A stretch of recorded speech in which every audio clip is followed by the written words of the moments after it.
Belakangan ini cryptocurrency lagi populer banget ya Bang ya. Mulai dari artis-artis yang terjun ke dalam dunia cryptocurrency dan buat tokennya masing-masing seperti Raffi Ahmad, Anang Hermansyah, bahkan sampai ke anaknya Yusuf Mansur. Belum lagi para influencer gamer ikut meramaikan game NFT. Bahkan sampai ke perusahaan-perusahaan esport seperti EVOS dan RRQ itu yang udah join ke dalam cryptocurrency. Gak lama ini bahkan sampai sekarang para afiliator binomo itu ditangkap karena ketahuan kedoknya judi berkedok trading. Karena itu entah kenapa cryptocurrency yang jadi kena getahnya gitu kan. Belum lama lagi ini ada kejadian yang lebih lucu sebenarnya. NFT Gojali, NFT dari foto selfie, di mana dari foto selfie-nya ia bisa menghasilkan miliaran rupiah. Nah yang sayangnya banyak orang yang ingin mengikuti jejak Gojali tapi malah gagal paham tuh. Bahkan sampai upload KTP di OpenSea. Gagal nalar banget sih. Nah, jadi di sini gue bakal buatkan tutorial cryptocurrency dari nol. Tolong disimak baik-baik agar kalian mengerti tentang apa sih sebenarnya cryptocurrency.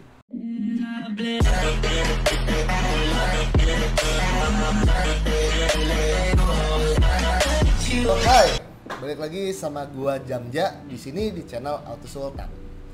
Nah, pada kesempatan kali ini gua bakal bawakan materi yang spesial banget, yang pastinya sesuai dengan thumbnail dan judul yang udah kalian lihat. Ya, dimana di sini gue bakal bawain materi tentang tutorial cryptocurrency itu dari nol, bener-bener dari nol. Jadi kalau misalkan kalian baru terjun di cryptocurrency nih, kalian ada modal atau bahkan belum ada modal sekalipun, video ini cocok banget kalian tonton dulu sebelum lo orang bener-bener join ke dalam crypto. Nah bagi kalian yang udah join ke dalam crypto, di sini itu videonya experience gue dari tahun 2017 teman-teman, sebagai crypto enthusiast dan influencer crypto. Nah di sini bakal gue bagiin semua bidang-bidangnya dan apa aja yang gue lakuin. So jadi ini bermanfaat bagi kalian juga karena mungkin ada bidang-bidang yang kalian belum sempat untuk mainkan ataupun untuk cari tahu ya. Sebelum gue mulai ngebahas tentang materinya, gak munafik teman-teman, di Indonesia ini kalau nggak nyombong nggak bakal didengerin omongannya. Walaupun yang nyombong-nyombong sekarang udah pada ditangkepin kan, tapi tetap mindset orang Indonesia adalah lu harus liatin dulu apa yang lu dapetin, baru orang itu mau dengerin omongan gua. Nah di sini mohon izin, di sini gua bukan mau pamer atau apa, gua yakin pasti banyak yang lebih cuan juga dari gua. Di sini gua mau nunjukin sedikit tentang apa aja yang udah bisa gue dapetin di cryptocurrency selama 5 tahun ini.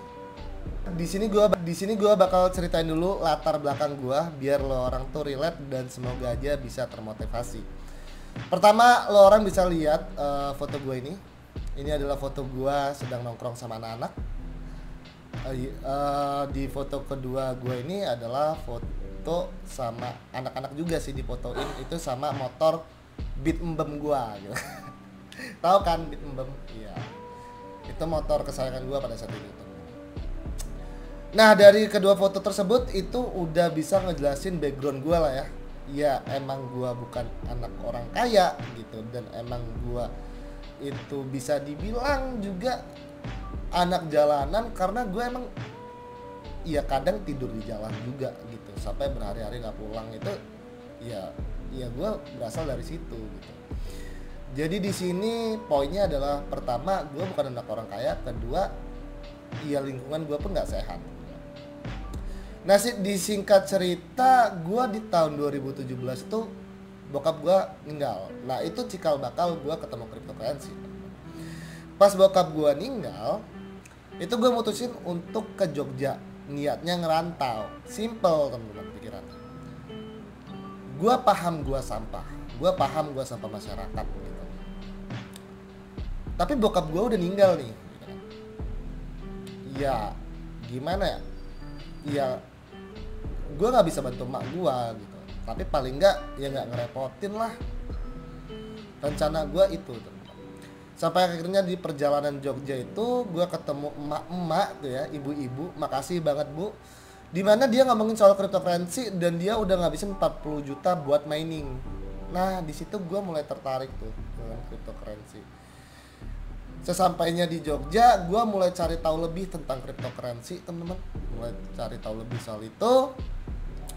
Setelah itu singkat cerita, gue main faucet, main airdrop, dan di bulan pertama gue dapat 5 juta rupiah.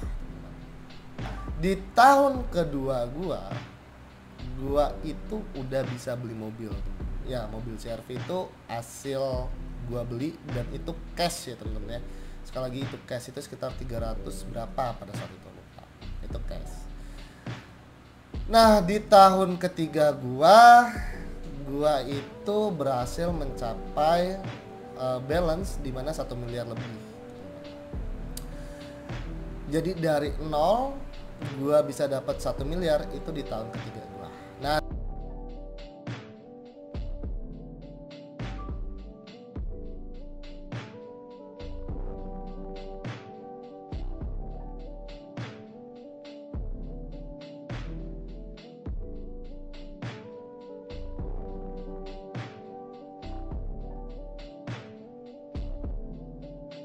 di tahun keempat gua itu sampai sekarang nih ya, gua itu fokus nge-building yang namanya Auto Sultan Capital. Jadi di sini Auto Sultan udah rebranding ya menjadi Auto Sultan Capital. Jadi kalau misalkan kalian bingung Auto Sultan itu yang mana, sekarang Auto Sultan Capital.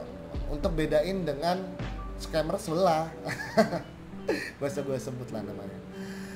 Nah jadi di situ ya udah relate ya, dimana gue dari nol banget, nggak ada ilmu, ya dari sampah masyarakat anak jalanan nih sampai jadi miliarder karena cryptocurrency. Jadi bagi kalian yang belum punya modal ataupun baru terjun cryptocurrency, jangan sedih teman-teman.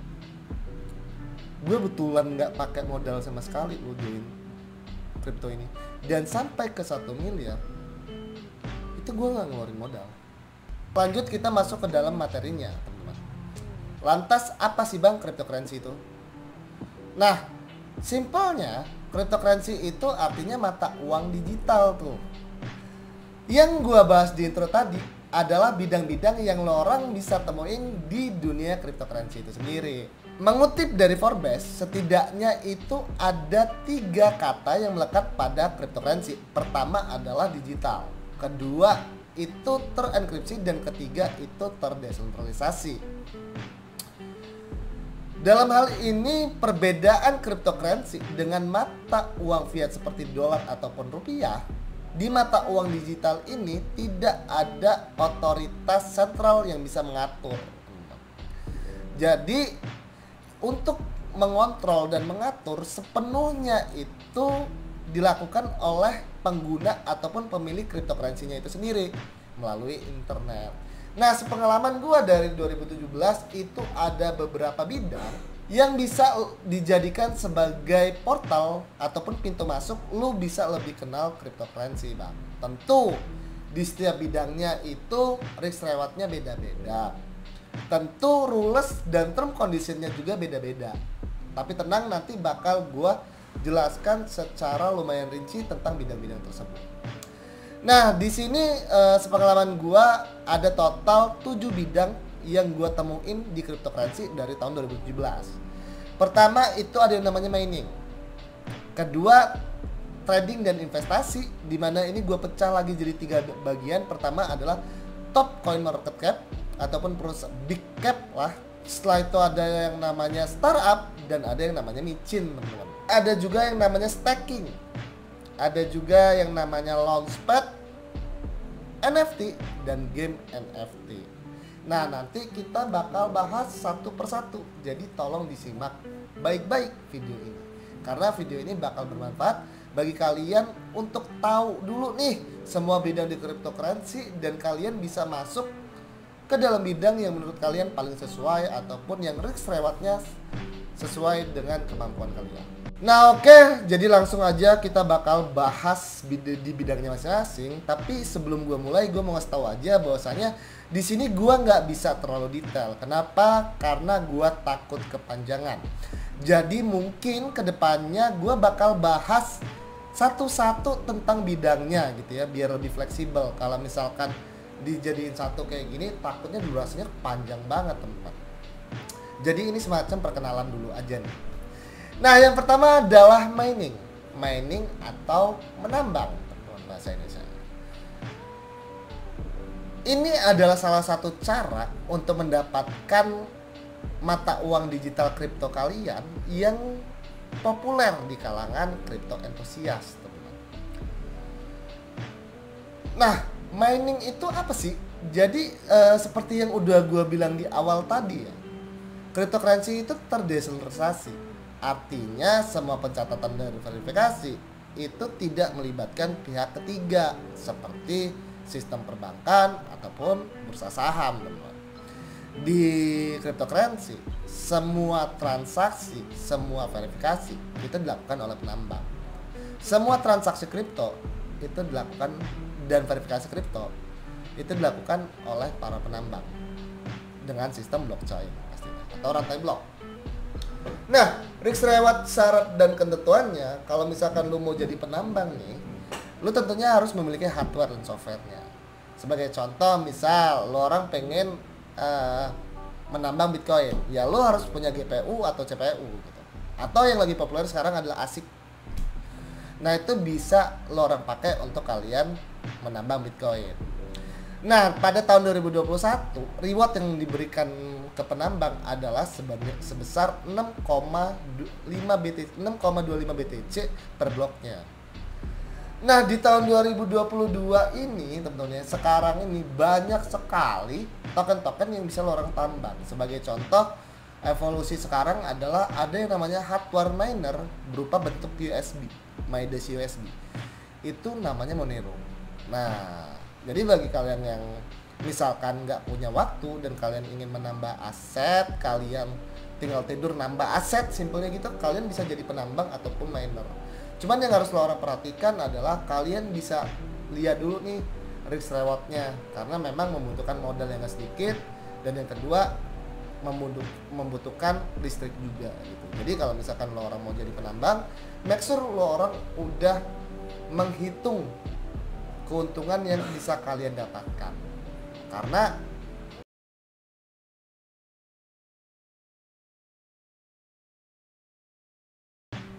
apa sih itu trading? Pada hakikatnya trading adalah sebuah perdagangan. Nah, yang menariknya di cryptocurrency berbeda dengan bursa saham dan tempat lainnya, di cryptocurrency itu 7 kali 24 jam tuh. Makanya dia bilang crypto never sleep, karena pasarnya selalu open, teman-teman.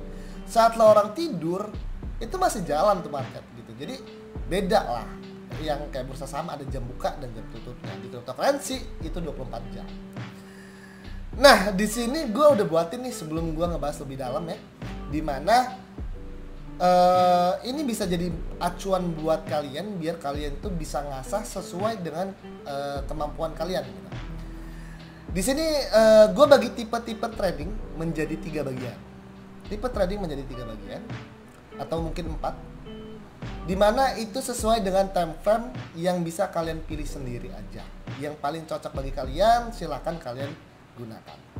Nah, pertama di sini adalah tipe trading scalper, dimana dia menggunakan time frame 15 menit ataupun biasa orang sebut juga dengan sniper, dimana itu dia open posisi berkali-kali dalam satu hari. Nah, scalper itu cocok bagi kalian yang berada dekat dengan investasi kalian, karena scalper dia pada dasarnya ataupun goalsnya adalah orang yang melakukan trading bolak-balik dalam sehari gitu ya. Jadi emang aktif untuk trading dengan time frame yang kecil. Yang kedua adalah day trade, dimana ini cocok bagi kalian yang suka momentum. Jadi kalau misalkan kayak ada isu-isu apa gitu kan, dan atau mungkin saat buyer lagi tinggi-tingginya, kekuatan buyer lagi tinggi-tingginya, kalian bisa masuk tuh di situ. itu menggunakan time frame 1-4 jam untuk mengambil momentum itu. Nah, yang terakhir ada yang namanya swing trader, di mana ini sering apa ya? Jadi kisah sukses lah karena swing trader ini. Di mana swing trader itu menggunakan time frame yang besar, yaitu 1 day. Jadi bagi kalian nih yang cocok untuk kalian suka jadi swing trade, ya silakan aja gunakan time frame 1 day, teman-teman. Tapi ingat, semua ada risk rewardnya. Time frame 1 day juga kalau misalkan sesuai dengan analisa lo orang, itu cuannya emang gila gede parah. Jadi kayak misalkan scalper sama swing trader itu banyak open posisi scalper, tapi kalau misalkan sekalinya swing trader ini tepat analisanya, ngalah-ngalahin scalper. Tapi scalper lebih aman. Karena apa? Dia open posisi berkali-kali. Jadi kayak ada plan-nya lah gitu. Nah, yang terakhir adalah yang namanya holder. Jangan salah sangka, banyak holder itu yang ngakunya holder tapi sebenarnya dia nyangkut gitu. Holder itu orang yang nahan investasinya, ditahan investasinya, nggak mau dijual bahkan sampai bertahun-tahun gitu ya. Nah, itu holder. Ini nggak cocok bagi lo orang para pemula yang misalkan minus 5% langsung anxiety, depresi, nggak mau makan, menyendiri. Nah, nggak cocok tuh, nggak cocok. Karena di cryptocurrency BTC itu pernah minus 80%. Jadi bagi kalian, kalau misalkan lo orang bakal tremor nih nantinya, jangan dulu investasi. Jangan lo investasikan modal kalian. Lo orang tahu dulu alasan mengapa lo orang beli token tersebut gitu. Apa itu cryptocurrency, lo orang harus tahu dulu. Jadi ketika terjadi miss analisa seperti yang tadi, lo orang nggak bakal tuh yang namanya frustasi dan sebagainya, karena lo orang udah paham gitu loh, udah paham dengan resikonya, udah paham dengan reward yang bakal lo orang dapetin gitu. Jadi kalau misalkan lo orang trading minus 5% masih tremor, nggak mau makan dan nggak mau ngapa-ngapain, jauh lebih baik jangan investasi dulu, investasikan dulu aja dari leher ke atas. Oke, lanjut teman-teman ya. Kalau misalkan tadi kita ngomongin tipe trader, di sini kita bakal ngomongin jenis-jenis tradingnya. Yang pertama ada yang namanya big cap, teman-teman, atau biasa orang sebut adalah top CMC, di mana di sini adalah kapitalisasi pasarnya itu udah gede. Nah, ini cocok banget buat kalian para pemula apabila kalian mau coba invest tuh. Kalian bisa aja melakukan pembelian di market-market. Seluruh market itu ada, seluruh market kripto seperti pembelian BTC, Ethereum, Solana ataupun BNB gitu ya. Hampir semua market ada. Nah, itu sangat gue sarankan. Kenapa? Karena ya perusahaan-perusahaan tersebut lebih aman karena mereka adalah perusahaan besar, dan yang kedua kapitalisasi mereka juga udah besar. Cuman satu kelemahannya, di mana untuk terjadi loncatan harga itu ya sulit lah, karena mereka udah big cap, udah gede kapitalisasi pasarnya. Kripto fluktuatif, tapi untuk lompatan harga ya nggak gampang gitu. Untuk ngangkat harganya lagi nggak gampang gitu. Dia bakal naik tapi perlahan. Nah, makanya itu di trading itu di market crypto itu ada yang namanya trading future ataupun trading leverage. Ini nggak asing. Semua orang di crypto sekarang kan banyak yang ngomongin soal leverage karena keuntungannya bisa 300%, 400%, itu bahkan dalam waktu nggak sampai 1 hari gitu. Cuman yang harus lo orang ketahuin, kalau misalkan lo orang itu adalah pemain baru tuh, perbedaan spot dan future itu sangat besar. Kalau misalkan kalian trading di spot, apabila kalian nyangkut ataupun sedang minus, teman-teman ya, kalian itu nggak bener-bener rugi sebenarnya. Kalian hanya estimasinya aja turun gitu. Jadi kalau misalkan lo orang selama lo orang nggak jual, ya lo orang nggak rugi gitu. Karena apa? Kalian punya asetnya. Triknya gimana, Bang? Kalau gua nyangkut, ya gimana? Ya kayak orang 2017 aja dulu. Ya dia tahan aja, udah buka lagi ketika udah naik. Kita tinggal tunggu halving juga naik kok. Kalau misalkan lo orang nyangkut parah, selama lo orang nggak jual, aset lo orang tetap aman. Kalian tinggal tunggu aja sampai aset kalian naik. Berbeda dengan futur. Futur itu trading yang menggunakan leverage ataupun perkalian. Jadi kalau misalkan kalian udah menyampai titik tertentu di likuidasi kalian, maka semua modal kalian bakal hilang. Karena apa? Trading leverage, perkalian. Kalau modalnya udah habis, apa yang bisa dikali? Ya hilang gitu. Jadi bagi kalian yang para pemula, jangan dulu tergiur kalau misalkan ada yang share cuan 300%, 400% dan sebagainya. Karena itu risk gede banget, apalagi kalau misalkan kalian para pemula yang bahkan plan aja nggak punya. Yang ketiga, tokenomiknya nggak diatur, smart kontraknya pun nggak diaudit. Nah ini ngeri bagi kalian yang belum paham tentang konsep micin, risk reward main di micin, money management di micin. Lo orang dengar kisah sukses dikit aja soal micin, apalagi salesnya yang baru project jadi gitu kan. Jangankan market udah bilang bakal listing di Binance lah, ya mikir bro. Backer dan partnership aja nggak ada tuh. Market yang lebih kecil dari Binance aja belum listing, dan lo orang percaya gitu aja. Kalau lo orang pemain micin ya tolong bro, lo orang harus sadarin ada batas-batasan. Yang sedihnya lagi kalau misalkan project tersebut rug pull ataupun honeypot, lo orang udah beli nih tokennya, nggak bisa dijual, kayak kejadian di Squid Game ya. Lo orang udah lihat kan, minus 98%an gitu atau 90%an. Nah di sini adalah tempat yang paling gue suka, yaitu startup. Salah satu startup yang terkenal itu ada Solana, ada juga TKO. Nah di Solana ini dia tuh melakukan private sale itu terakhir di 2 Januari 2020. Harga private sale-nya itu sebesar $0,25. Kalau misalkan lo orang lihat ke bawah lagi, private sale pertama itu di tanggal 5 April 2018. Harganya murah banget, $0,04 doang. Di private sale harganya $0,25. Nah di ATH-nya teman-teman, kan Januari nih di sini. Dia buka Januari, itu harganya $0,25 ya. Dari $0,25 itu di bulan Desember, artinya 1 tahun, itu range-nya gede banget. $0,25 jadi $248. Kali berapa? Kali 100.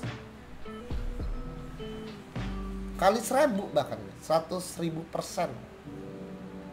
Lo orang punya $0,25 tuh sekitar 3.500-an. Jadi 248 atau 250 lah. $250.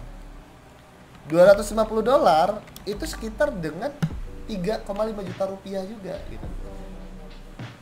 Jadi lo orang modal 3.000, di ATH lo orang jual jadi 3.500.000. Gila nggak sih? Mantep kan? Nah itu ini adalah salah satu bagian dalam tokenomic ya. Dan perlu diingat, untuk melakukan private sale itu biasanya kalian perlu memerlukan yang namanya venture capital. Lewat venture capital teman-teman. Jadi nggak kayak micin yang orang ngesen tokennya ataupun beli langsung sama developernya tuh. Di startup biasanya mereka melakukan private sale melalui venture capital.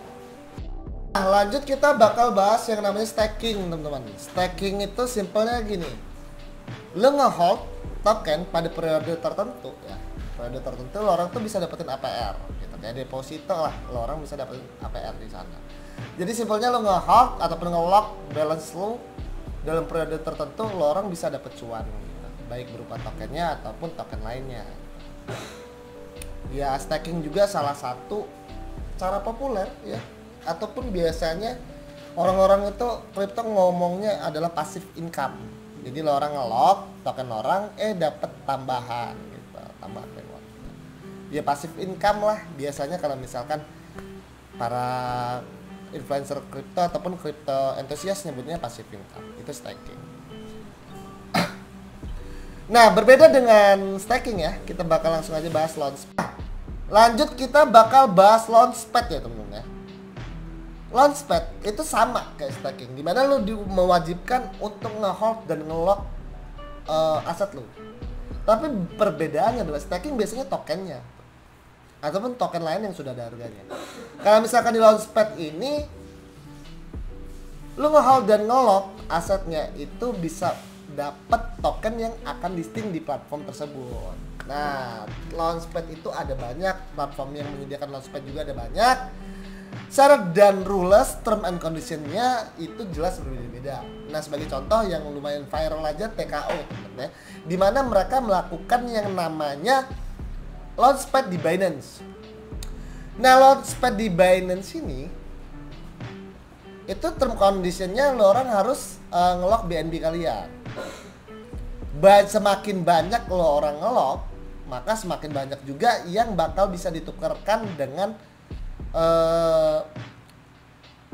project tersebut gitu, dengan aset project, dengan TKO tersebut gitu ya, simpelnya gitu. Nah, sebagai contoh di sini harga TKO itu di Launchpad harganya adalah $0,1. Dan untuk mengikutinya pastinya lo orang harus nge-hold BNB ya. Nah, di tier pertama lo orang itu kalau misalkan nge-hold 50 BNB itu pada saat itu snapshot harganya adalah sebesar $406 per token. Artinya lo orang itu harus nge-hold $20.300 atau sekitar 290 juta rupiah yang akhirnya kalian bisa mendapatkan 363 token TKO yang bisa kalian beli. Modal 290 juta itu dapatnya $36 doang. $36 doang yang bisa ditukarkan. Ya simpelnya kalau misalkan lo orang mau lebih banyak TKO-nya ya lo orang harus nge-hold ataupun commit lebih banyak BNB. Jadi simpelnya gitu. Semakin banyak lo orang nge-hold, maka semakin banyak kalian bisa dapatkan reward, kesempatan untuk tukar dengan project yang akan Launchpad. Nah, terus kalau misalkan modal gede yang bisa ditukar dikit, kenapa pada rame yang ikutan Launchpad? Simple. Di Binance harga Launchpad sama harga saat listing itu jauh beda banget gitu. Apalagi kayak gue Ido Hunter emang suka Launchpad gitu loh. Emang suka Launchpad. Kenapa? Karena kesempatan untuk cuan lebih cepet gitu ya dari Launchpad. Kalian bayangin lo orang tuh punya $0,1 ya. Misalkan lo orang modal 50 BNB. Di sini kalian bisa lihat gambarnya, kalian modal 50 BNB, lo orang dapetin 363 TKO atau setara 500.000 saat di Launchpad. Nah, saat listing itu dia naiknya gila-gilaan. Dari $0,1 ke $10. Gila, 100 kali 100. Artinya kalau misalkan kalian cuma punya 500.000, ya kali 100 aja, teman-teman. 500.000 jadi 52 juta rupiah. Ya inilah mengapa Launchpad sangat disukai. Oh iya, TKO itu juga, itu dia ada yang namanya private sale. Seperti yang udah gue bilang, rata-rata startup di kripto ya, dia ada backer gitu, ada backernya, kerjasama dengan venture capital dan sebagainya, partnershipnya ada gitu ya. Makanya ada yang namanya private sale. Nah, private sale ini itu bisa kalian dapetin melalui venture capital. For your information aja tuh, Auto Sultan kan udah gue bilang ya, dari tahun keempat nyampe sekarang itu gue sibuk dengan yang namanya rebranding menjadi Auto Sultan Capital. Di Auto Sultan Capital, kalau misalkan lo orang tertarik mengikuti private sale tuh kayak Solana ataupun kayak Launchpad tuh kayak TKO dan sebagainya, lo orang tuh bisa lewat gua. Karena kalau misalkan token-token startup itu ya dia bisa dibeli hanya lewat venture capital. Kalau sendiri nggak bisa. Nah, Bang, bagaimana Bang biar gua bisa investasi di private sale ataupun venture capital? Di private sale dan Launchpad melalui Auto Sultan Capital. Simple. Kalian harus jadi VIP gua. Lo orang harus masuk dulu ke VIP gua. Karena gimana ya teman-teman ya? Ya di VIP gua tuh digodok semua. Mulai dari money management, trading plan dan sebagainya itu digodok di VIP. Jadi gua pengennya tempat VIP gua ataupun yang invest ke project yang kita masukin startup adalah orang-orang yang udah paham dulu tuh tentang cryptocurrency, Jadi nggak kayak sembarangan orang gitu loh. Untuk lo orang yang udah paham cryptocurrency, untuk lo orang yang udah paham tentang money management, ayo ke VIP gue permudahkan kalian bisa invest ke startup gitu. Jadi memang gue nggak open umum sih teman-teman, karena kalau umum tuh terlalu bebas. Gue takutnya ada orang-orang yang baru terjun dari cryptocurrency dan dia melakukan sebuah investasi modal, sedangkan di VIP gua investasi layar ke atas tuh jauh lebih penting daripada modal orang. Karena gimana ya, ada quotes sih dari buku Psychology of Money sama salah satu influencer soal manajemen money. Ketika ilmu lo orang di sini nih, uang lo orang cuma di sini, lambat laun pasti bakal naik. Karena kekayaan itu tergantung sama ilmu juga. Ilmu lorang, ilmu keuangan lorang di sini, modal orang cuma ada di sini, jadi dia bakal naik sesuai dengan ilmu lo. Tapi kalau misalkan uang lo nih tiba-tiba di sini kayak yang jackpot micin, tapi dia nggak mau nyari tahu lebih dalam, ataupun yang tiba-tiba dapat durian runtuh tapi dia nggak mau belajar money management ataupun ilmu keuangan, plan trading dan sebagainya, ya lambat laun bakal habis juga gitu. Jadi jauh lebih baik, ayo ke VIP gua, kita belajar dulu, yuk belajar sama-sama, baru deh kita invest bareng-bareng. Nah, setelah itu ada yang namanya NFT. Apa sih itu NFT? Dikutip dari CNN, NFT adalah aset digital yang bentuknya karya seni maupun barang koleksi yang bisa dipergunakan untuk membeli sesuatu secara virtual. Barang seni dan koleksi ini bisa berupa foto, gambar, lagu, rekaman suara, video game, dan sebagainya. Nah, kejadian yang lucu adalah gara-gara Gojali kemarin itu. Gara-gara foto selfie-nya Gojali. Dimana foto selfie-nya bisa laku sampai miliaran rupiah, teman-teman. Bahkan diundang ke Deddy Corbuzier gitu yang ngebicaraan soal ini gitu. Banyak orang yang ingin seperti Gojali. Akhirnya mereka upload foto selfie di OpenSea.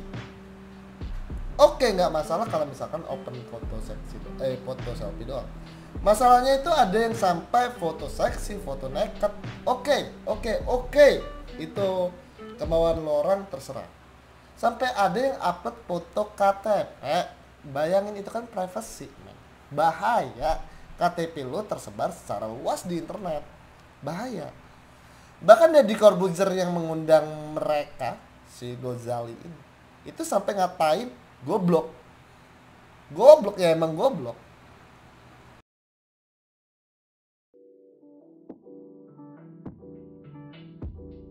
Jadi ada cara tuh, selain kalian tuh content creator kayak Gojali, kalian juga bisa jadi tradernya loh di NFT, ya kan? Ini nggak orang lain omong. Di sini ada sebuah kisah sukses dari Daniel Weger, di mana dia sukses kaya dari NFT. Pada tahun 2017 orang ngomongin semua soal cryptocurrency, tokennya, tapi NFT udah ada. Nah di tahun 2017 dia itu beli NFT Axie sebanyak 80 ETH di tahun 2017. Itu setara dengan $18.000. Nah di tahun 2021, berarti jaraknya 3 tahun ya, itu jadi $4,2 juta. Bayangin teman-teman, 18.000 jadi $4,2 juta. Ya itu gitu.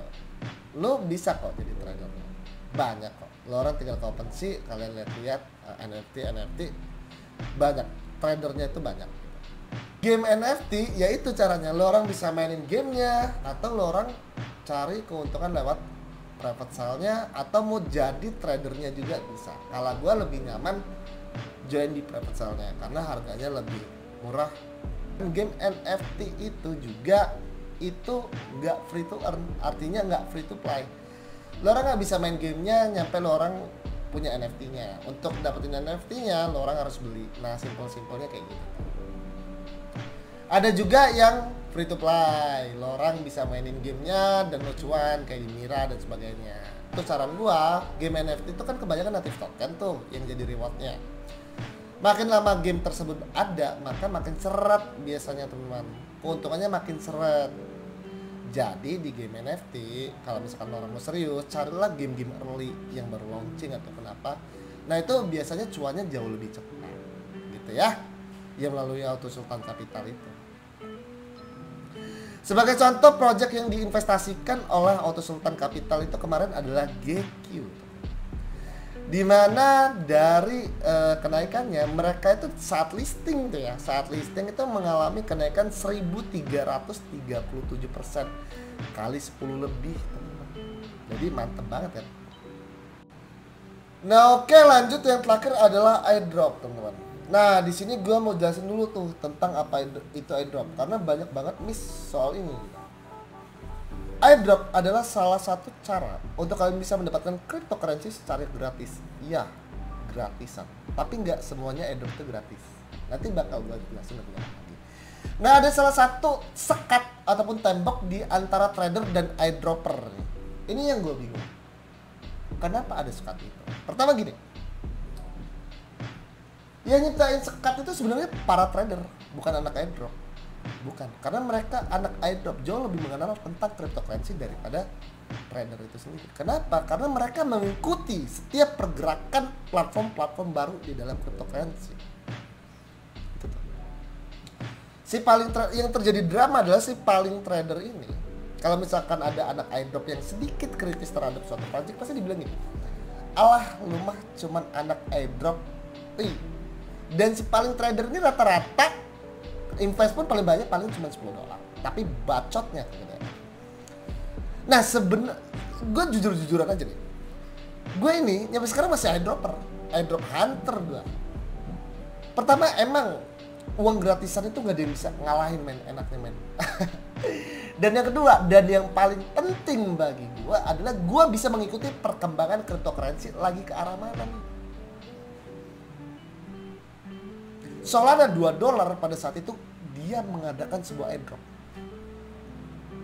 RC pada saat itu $100 dia mengadakan sebuah airdrop dan terus-terusan.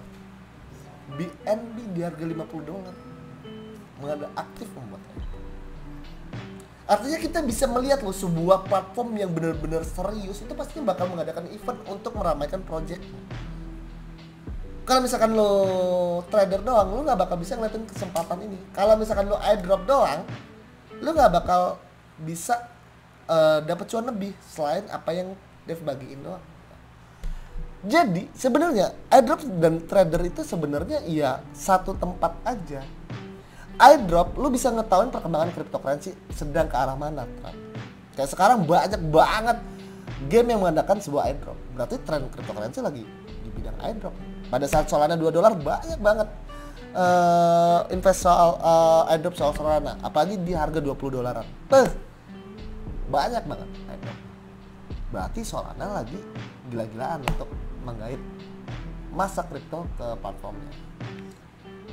Sangat penting bagi kalian, kalian itu para trader, yang dilupakan adalah kadang mereka nggak mengikuti tren.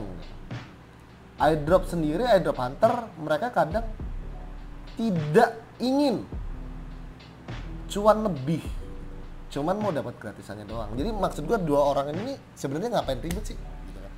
Kenapa harus ada sekat di antara kalian? Karena gue airdrop, ya kalau misalkan gue ngeliat sebuah potensi proyek tersebut, ya gue jadi trader dan airdropper. Sih, di cryptocurrency lu nggak bisa ngelakuin semua sendiri.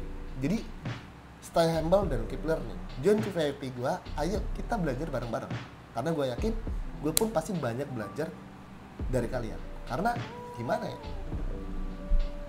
gue nggak bisa di semua bidang. Kalaupun gue bisa di semua bidang, gue tuh nggak mungkin bisa fokus di satu bidang itu saja. Kita lengkapin, kita saling belajar di sana, kita stay humble tentang edukasi dan sebagainya. Bahkan member pun banyak yang sudah berpengalaman dan membagikan pengalaman di VIP gua. Jadi nggak monoton lah. Karena apa? Saat lu ngerasa pinter dan nggak butuh orang lain, itu sebenarnya kebodohan yang paling parah. Ilmu akan terus berkembang, bagian-bagian bakal kepecah. mungkin ada yang gue nggak tahu dan gue bisa belajar dari orang yang nganggap gue suhunya. Karena ini teknologi, men. Kita nggak bisa kayak nyekat diri kita. Ya ambil aja semuanya yang menguntungkan. Karena lu trader, abis itu lu bisa nginjek yang airdropper nih. Karena lu airdropper, abis itu lu nge-food sembarangan projectnya nih. Ya nggak gitu lah. Ayo kita berada di tempat yang sehat untuk saling berbagi info, berdiskusi, dan saling belajar. Nah lanjut kita bakal bahas soal edukasi. Dimana ini ada banyak ya. Ini udah gue tulis juga apa itu airdrop, apa itu trading. Ada venture capital juga bagi kalian yang mau invest di project startup ataupun launchpad bisa melalui venture capital. Di sini dijelasin bagaimana cara kerjanya. Dan yang terakhir ada VIP. Adalah tempat di mana lo orang bisa saling belajar. Nggak monoton, yang jelas fleksibel dan apa ya? Di sana lo orang bakal dibuat lo orang bisa paham tentang apa yang lo orang lakukan, nggak melulu tentang cuan. Tapi ya seperti yang gue bilang di awal, yang penting tuh lo orang paham apa yang lo orang lakukan. Cuan mah tergantung ilmu. Nah kita langsung bakal bahas aja tentang airdrop. Apa itu airdrop dan bagaimana cara kerjanya? Airdrop simpelnya adalah sebuah media promosi ataupun strategi pemasaran yang dilakukan oleh developer project. Secara tidak langsung, airdrop dapat membangun sebuah komunitas cryptocurrency. Para airdrop hunter yang menjadi partisipan dari event airdrop ini juga bisa membantu developer dalam meningkatkan awareness, eksistensi, serta percepatan adopsi dari aset kripto terbaru. Tentunya hal ini adalah win-win solution bagi airdrop hunter dan developer karena taxnya ya sesuai apa yang developer mau, gitu kan? Jadi developer tanpa airdrop hunter ya nggak bisa juga gitu. Ya bisa sih mungkin, tapi ya kurang eksis. Airdrop menjadi salah satu aspek dan alasan berdirinya Auto Sultan pada tahun 2017 sehingga terbentuk komunitas yang memberikan edukasi dan solusi tentang perkembangan cryptocurrency. Yaps, that's right. Sampai sekarang pun gue sangat menghargai airdrop itu. Karena apa ya? Ada banyak macam airdrop. Gitu. Pada tahun 2017 tren jaringan blockchain Ethereum ERC20 dengan kondisi saat itu harga per koinnya di bawah $100 dan fee transaksi yang rendah menjadikan Ethereum sebagai jaringan utama yang digunakan untuk proyek-proyek terbaru. Imbasnya kemana tuh? Imbasnya ke Ethereum. Banyak orang mengenal apa itu Ethereum. Sama aja kayak Solana. Solana pada saat $2 itu banyak sekali adanya airdrop. Pada saat $40 gila-gilaan. Bahkan JP dari salah satu platform yang blockchain Solana itu sampai 1 miliar dari airdrop. Nah jadi jangan diremehkan tentang airdrop. Nah di sini ada beberapa airdrop tentunya. Pertama adalah airdrop bot dan website. Ini cocok banget sebagai pintu pemula kalian apabila ingin menjadi airdrop hunter.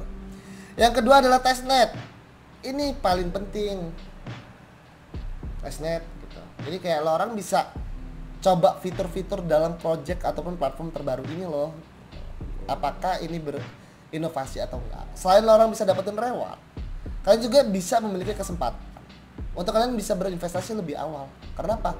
Lo orang tahu duluan daripada anak-anak si paling trader ini. Karena gini, kita trader tanpa kita tahu fundamentalnya juga ya apa gitu. Lo orang paham nggak sih apa yang orang lakukan gitu.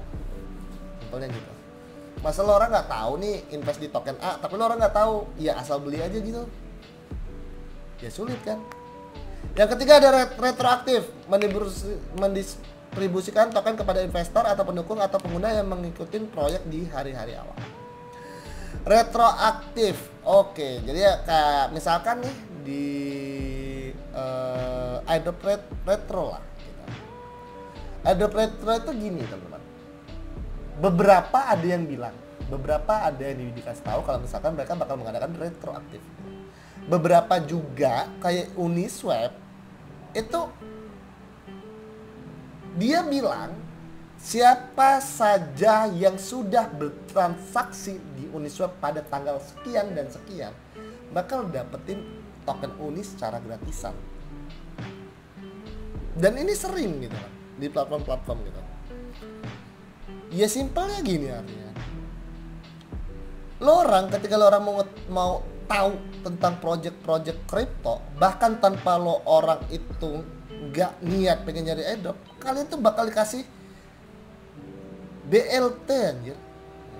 Jadi jangan takut untuk menambah ilmu pengetahuan orang ataupun untuk mencoba platform-platform terbaru cryptocurrency.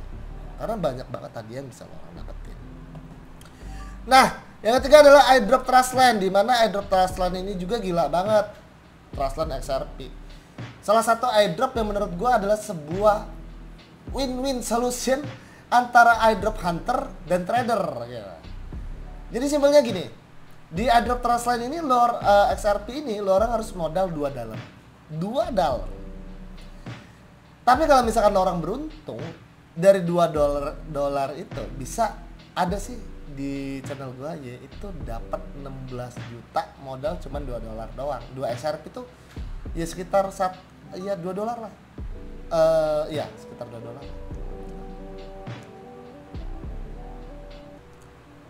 Kalau misalkan airdropnya scam, tinggal remove TL gratis gitu. Fee-nya juga dikit. Lo orang mau nabung XRP nih ya. Kalau misalkan lo orang mau nabung XRP di market, XRP lo orang kan nggak gerak tuh, nggak bisa nambah tuh. Iya masukin aja di Trustland, gitu. Berburu aja di airdrop Trustland. Kalau misalkan pun nggak cuan, ya udah di close aja, remove TL, uang kalian kembali. Kalau cuan, ya lo orang beruntung coy, ya kan? Enak kan?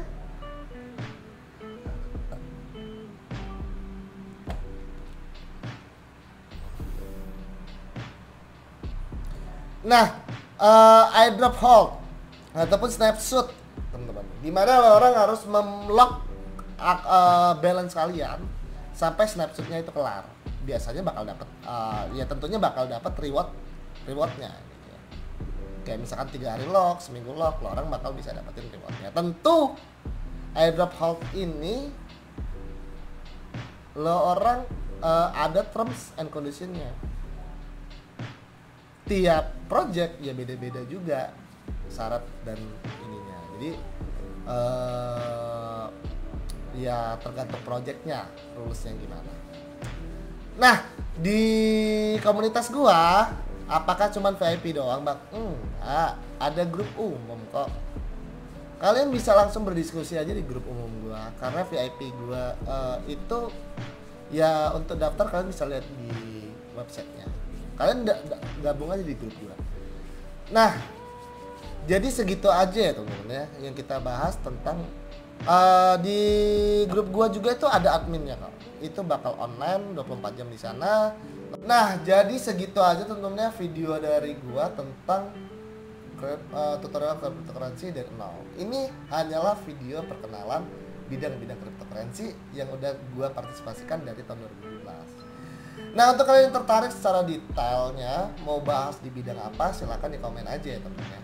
Nah, di sini juga ada giveaway teman-teman ya. Jadi gue bakal giveaway sebanyak Rp500.000 untuk 5 orang pemenang. Jadi masing-masing pemenang adalah Rp100.000 teman-teman. Ingat, cerita menarik kalian di cryptocurrency. Yang paling menarik yang bakal gue kasih. Jadi segitu aja dulu. Be smart user, jangan lupa stay humble dan keep learning teman-teman. See you.